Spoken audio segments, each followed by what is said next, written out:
Baiklah, ayah, dengarkan aku. Aku punya 140 miliar dalam tabungan ibu. Kedepannya, jika ayah ada peluang keluar, ambillah uang itu. Uang itu cukup untuk menghidupi hari tuamu. Dari mana kamu mendapatkan uang itu? Johnson agak tercengang.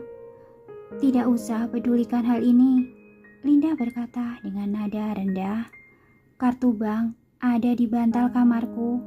Kode sandinya adalah ulang tahun ibuku.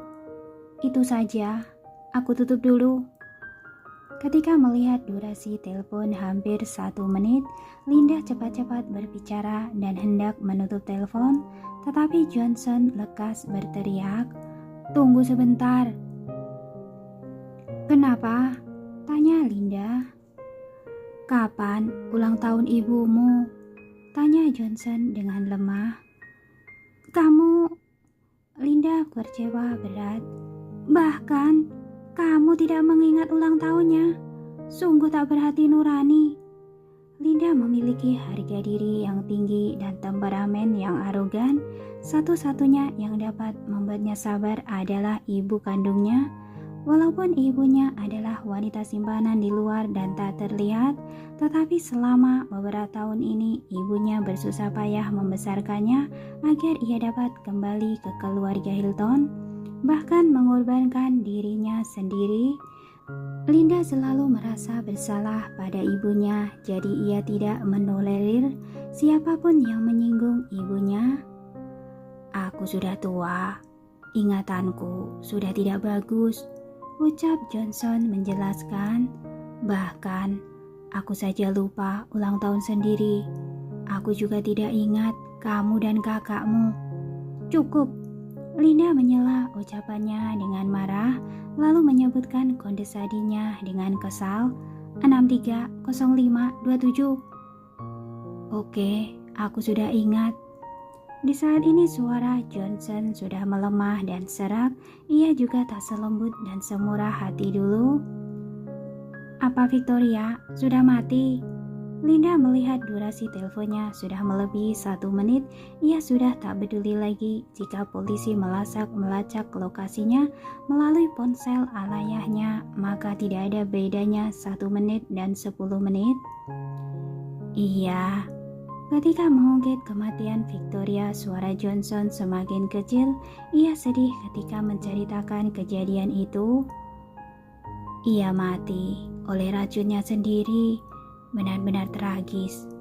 "Syukur," Linda mengatakan gigi mengeluarkan satu kata ini. "Wanita jalang munafik, diri sendiri melakukan kejahatan, malah memfitnahku. Bagus sudah mati."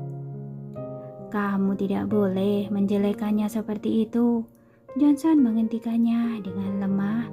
"Ia adalah kakakmu."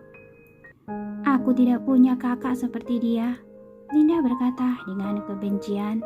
"Waktu ibuku mati, aku selalu merasa ada yang aneh. Sekarang setelah dipikir-pikir, pasti ia yang meracuni ibu. Aku benar-benar ceroboh. Sudah selama ini, aku tidak pernah tahu ia ahli menggunakan racun." Ketika ia dikurung di taman belakang rumah Wellens, ia sering mendengar para pengawal dan pelayan mendesah anak malang. Masih kecil sudah diracuni orang. Waktu itu ia mengira Devina yang meracuni. Ia berpikir Devina sangat kejam, tega sekali meracuni anak kecil. Ketika Windy memohon kepadanya tadi, ia keceplosan menyebut bahwa Carla diracuni oleh Victoria dan juga menceritakan gejalanya. Tiba-tiba Linda teringat kematian ibunya. Jadi ia bertanya sambil menguji Johnson, "Masalah sudah lama berlalu. Untuk apa kamu mengungkitnya?" Johnson mendesah. "Oh ya, kamu masih belum bilang. Bagaimana bisa kamu melarikan diri?" "Johnson Hilton," Linda menyela ucapan ayahnya dan bertanya dengan menggebu-gebu, "Kalau begitu, kamu sudah tahu dari awal bahwa Victoria meracuni ibuku?" Johnson tertegun seketika. Tadi Johnson langsung merespon tanpa berpikir. Sekarang ia tahu bahwa Linda sengaja mengujinya. Keji sekali kamu. Sekujur tubuh Linda gemetar.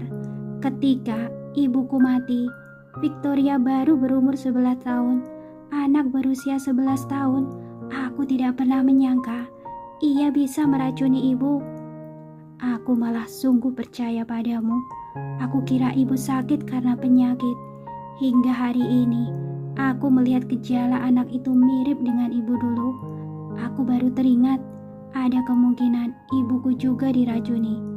Kamu menyembunyikannya selama bertahun-tahun dariku, berpura-pura menyayangiku, hanya demi melindungi si bisu beracun itu. Wanita seperti pakaian, jika tidak ada, bisa dicari lagi. Johnson sangat tenang, tapi kalian adalah putriku. Kalian dapat membantuku berkuasa. Aku tidak berharap kalian saling membenci. Bagus sekali. Linda mencibir dingin. Ia tertawa sambil meneteskan air mata. Johnson Hilton, kamu kejam sekali. Wanita itu telah bersamamu dan melahirkan anak untukmu. Kamu malah memperlakukannya seperti itu. Manusia adalah makhluk egois, Johnson berkata dengan acuh tak acuh. Jadi, di sebelahmu ada polisi kan? Linda tiba-tiba bertanya. Kamu sengaja menunda waktu agar mereka dapat melacak lokasiku melalui alat penyadap kan? Johnson yang berada di seberang telepon terdiam, matanya melihat ke sekeliling yang penuh dengan polisi. Ia tidak pernah tahu putrinya ternyata begitu cerdas. Tampaknya tebakanku benar. Linda tertawa dingin, air matanya seperti mutiara yang terputus-putus mengalir ke bawah tak berhenti.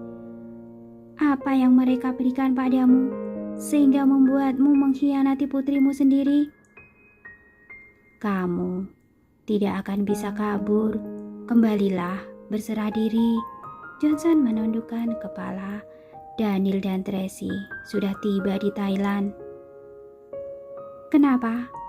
Kenapa memperlakukanku seperti ini?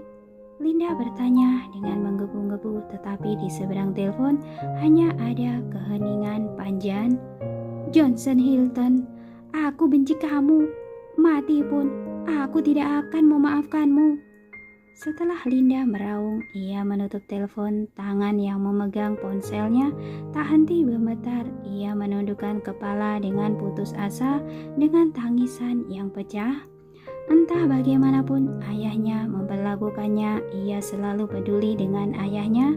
Di saat-saat bahaya pun tak lupa memberikannya uang untuk hari tuanya. Sekalipun sedang dalam masa pelarian, ia tetap memikirkan ayahnya, memohon kepada orang misterius itu untuk menyelamatkan ayahnya juga. Makanya orang misterius itu baru mengajukan pembebasan bersyarat medis. Ia buru-buru melarikan diri ke Thailand. Baru saja melangkahkan kaki di sini, langsung menelpon ayahnya, memberitahunya bahwa telah menyiapkan uang untuk hari tuanya, tetapi orang itu malah mengkhianatinya demi keselamatan sendiri. Apakah ini kasih sayang ayah dan anak? Apa ini kasih sayang seorang ayah? Bukankah katanya orang yang paling menyayangi putri di dunia adalah seorang ayah? Kenapa ayahnya seperti itu? Dari luar tampak sopan dan rendah hati, sebenarnya itu semua palsu. Hingga saat ini ia baru dapat melihat keegoisannya, kemunafikannya. Ibunya yang malang tidak pernah tahu pria yang dicintainya seumur hidup adalah orang seperti itu. Tahu begini, lebih baik mereka tinggal dengan damai di sebuah kota kecil. Untuk apa kembali ke keluarga Hilton? Mengenal ayahnya yang seorang pria jahat, dijadikan sebagai bidak catur, lalu membuangnya seenaknya seperti karang. Pam pam pam. Terdengar gedoran pintu pengawal dari luar. Mereka menggunakan bahasa Inggris berkata, kemungkinan kita sudah diikuti. Kita harus segera meninggalkan tempat ini. Linda tidak bicara, tatapannya mulai menjadi redup. Ia tidak tahu apa makna hidup. Tiba-tiba ia berpikir lebih baik menghancurkan dunia ini saja. Semuanya mati bersama. Mungkin ini lebih tidak sakit. Apa sudah dengar? Kita harus pergi. Pengawal masih mendesak dari luar, tetapi Linda tak merespon. Di kamar lain, Windy membawa obat pereda demam yang dibawakan oleh pengawal itu, tetapi ia tidak berani memberikan kepada Carla, hanya memberinya plester pereda demam. Ketika mendengar pergerakan di luar, Windy sangat panik di dalam hati. Ia takut Linda akan melakukan hal mengerikan, membunuhnya dan Carla. Ketika ia melihat pengawal itu pergi mencari Linda, ia mempedulikan mereka. Windy memeluk Carla dan diam-diam melompat dari jendela, kemudian berlari ke depan dengan mati-matian. Windy tidak mengenakan sepatu, tenaganya sudah habis seharian. Bajunya basah dikarenakan keringat, tetapi ia tetap menggetarkan gigi berusaha untuk berlari. Di dalam hatinya ada sebuah keyakinan ia tidak boleh membiarkan sesuatu terjadi dengan Carla, tidak boleh. Mereka melarikan diri. Terdengar suara dari belakang, kemudian ada orang yang keluar mengejar. Windy ketakutan hingga jantungnya seolah melompat keluar. Ia berlari sambil memeluk Carla, tetapi kedua kakinya sangat lemah. Dengan cepat ia terkejar dari belakang. Berhenti. Seorang pengawal asing menggunakan pistol menodong Windy. Kalian boleh membunuhku, tapi harus melepaskan anak ini. Windy berbicara menggunakan bahasa Inggris. Berapa yang Linda berikan pada kalian? Orang tua anak ini dapat membayar kalian 10 kali lipat. Beberapa pengawal itu sama sekali tak menghiraukan Windy. Salah satu dari mereka mendekat, menjambak rambutnya dan menamparnya dengan bengis. Windy terjatuh di atas tanah, hidung dan mulutnya mengalir darah segar, tetapi ia tetap memeluk Carla dengan erat, tidak berani melepaskannya. Ia lanjut berkata menggunakan bahasa Inggris, "Ibu anak ini adalah pemegang saham kedua grup Moore. Paman anak ini adalah Tuan L. Ayahnya adalah Daniel Wellens dari grup Wellens. Jika kalian berani menyakitinya, kalian akan mati dengan tragis." Ia adalah kartu as kami. Tentu saja kami tidak akan menyakitinya, tapi kamu sangat menghalangi kami. Seorang pengawal mengeluarkan pistol dan menodong ke arah kepala Windy. Matilah. Windy memejamkan mata dengan putus asa. Berhenti. Tepat di saat ini terdengar sebuah suara arogan. Pengawal itu menghentikan aksinya. Ia menoleh kepala menatap Linda. Kamu masih tak membunuhnya. Akan dibiarkan sampai kapan? Pihak lawan sudah mengejar kemari. Jika sekarang menembak, hanya akan menarik perhatian mereka. Linda menatap Windy dingin. Gendong anaknya. Kita segera pergi. Baiklah. Pengawal itu maju merebut anak. Jangan menyentuhnya. Windy memeluk Carla dengan erat, tidak ingin melepaskan tangannya. Entah bagaimanapun pengawal itu melepaskan tangan Windy, tetap tak berhasil melepaskan tangannya. Ia sangat marah, jadi menggunakan pistol menembak kepala Windy dengan kejam. Dor, dor, dor. Setelah menembak 3 kali, darah segar mengalir deras. Akhirnya Windy tumbang ke atas tanah, tetapi kedua tangannya tetap memeluk Carla dengan erat. Bibi! Bibi! Carla terbangun karena terkejut. Ia menangis hebat, tetapi karena tubuhnya lemah dan demam tinggi, suaranya sangat serak. Pengawal itu mencoba merebut Carla, tetapi masih tak berhasil ditarik. Ia kesal sekali, lalu mengangkat kaki dan menginjak kepala Windy dengan kasar. 1 injakan, 2 injakan, 3 injakan. Windy ambruk di atas tanah. Sudah sejak tadi ia sudah tidak punya tenaga untuk melawan, namun ia tetap pada keyakinannya, yaitu memeluk Carla dengan erat. Wajah kecil Carla tercipat darah segar. Ia sangat ketakutan dan terus menangis keras. Tangan Windy semakin tak bertenaga. Ia sudah tak kuat lagi. Pengawal itu masih menginjak kepala Windy. Carla tiba-tiba menerjang ke tubuh Windy, berteriak dengan suara tangisan yang serak. "Jangan bunuh bibiku! Jangan bunuh bibiku!" Pengawal itu menghentikan aksinya, memandang Carla sambil mengenyitkan kening. Ada tatapan rumit dalam mata Linda, tetapi dengan cepat tatapan itu redup. "Cepat sedikit, cepat!" perintah Linda. Pengawal itu mengeluarkan tangan menggendong Carla, tetapi Carla menggigit tangannya dengan keras. Rasa sakit itu tak seberapa lagi. Pengawal bertumbuh besar, tetapi karena sudah terdengar suara mobil dari jauh, mereka tahu musuh pun sudah tiba. Pengawal panik, ia menepis Carla dengan kasar. Carla terlempar jauh, kepalanya menabrak dinding. Dalam seketika darah segar mengalir. "Carla!" Windy yang berlumuran darah berusaha merangkak, mendekati dan melindungi Carla dalam pelukannya. "Apa yang kamu lakukan?" Linda marah. Pengawal itu mengibaskan darah di tangannya, mengeluarkan pistol hendak membunuh Windy. Tepat di saat ini, dor! Pergelangan tangan pengawal itu tertembak. Pistol di tangannya terjatuh di atas tanah. Ia menjerit kesakitan. 3 pengawal lainnya bersiaga. Mereka lekas mencari tempat bersembunyi. Linda lekas maju menggendong Carla dan naik mobil dalam perlindungan para pengawal. Di saat ini sebuah mobil Cipanton menabrak kemari, langsung membanting mobil SUV mereka ke dinding. Pam! Mobil SUV itu ditabrak hingga menjadi gepeng. Pengawal yang mengemudi langsung mati terbunuh. Kedua pengawal lain terjatuh dari mobil. Belum sempat melawan, mereka sudah berhasil dilumpuhkan. Linda dan Carla yang terjatuh ke atas tanah lekas berdiri. Ia menggunakan pistol menodong kepala Carla. "Majulah, siapa yang berani menyentuhku? Aku akan langsung membunuhnya," teriak Linda. "Linda, kamu sungguh cari mati." Terdengar suara familiar dari belakangnya dengan hawa dingin. Bulu kuduk Linda bergidik. Ia menoleh kepala melihat. Di bawah cahaya menyilaukan, sesosok menawan perlahan mendekat. Ia seperti malaikat neraka pendendam. Sekujur tubuhnya dipenuhi dengan aura pembunuh. Tracy yang sekarang dengan Tracy yang lemah tak berdaya 2 tahun lalu adalah 2 orang berbeda. Sedangkan Linda tidak searogan dulu lagi, melainkan menjadi anjing yang pengecut. Linda sangat panik ketika melihat Tracy, tetapi dengan cepat ia menjadi tenang kembali. Ia mencekik Carla dan tersenyum bengis.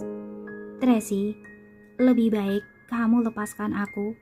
Jika tidak, aku akan memeluk putrimu mati bersama." "Mami!"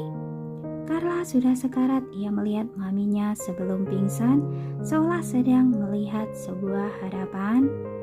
"Carla, jangan takut. Mami akan membawamu pulang." Tracy menenangkan Carla dengan lembut. Carla memejamkan mata dengan lemah. Ia tidak bertenaga lagi. "Ini adalah maksud langit." Tracy memandang Carla lalu menodong pistol ke arah Linda. 2 tahun lalu, kamu menginjak kepalaku di sini dan menghinaku, juga membunuh Bibi Juni dengan tragis. 2 tahun kemudian, langit ingin aku membalas dendamku di sini, menggunakan darah segarmu menyembah Bibi Juni. "Apa kamu bilang? Otakmu sudah rusak." Linda menyeringai mencibirnya. "Sekarang putrimu berada di tanganku. Aku yang menang." Ketika membicarakan ini, ia tampak berantusias. "Tracy Moore, kamu mengubah margamu, namun masih tetap bodoh. 2 tahun lalu, kamu tidak bisa melawanku. 2 tahun kemudian, kamu juga tetap tidak bisa mengalahkanku. Hahaha. Anjing sialan, kamu sungguh arogan. Nanti kamu pun tidak akan tahu bagaimana dirimu mati." Paula menggetakkan gigi dengan marah, lekas menodongkan pistol ke arah Linda. Belasan pengawal wanita juga menodongkan pistol ke arah Linda. Walau aku mati, aku juga menarik 2 orang mati. Aku tidak rugi. Linda tidak takut, malah tersenyum menyeringai dengan licik. Wanita jalang itu tak apa tak dihitung, tapi ini adalah putri kesayanganmu. Oh ya, juga putri kesayangan Daniel. Ada putrimu yang menemaniku. Aku tidak akan kesepian di neraka. Apa kamu masih ingat tempat ini? 2 tahun lalu, aku membunuh Bibi Juni di sini. Sekarang, aku juga ingin membunuh putrimu di sini. Aku ingin kamu menyesal seumur hidup dan menderita seumur hidup. Hahaha. Linda tertawa terbahak-bahak seolah dirinya adalah pemenang terakhir.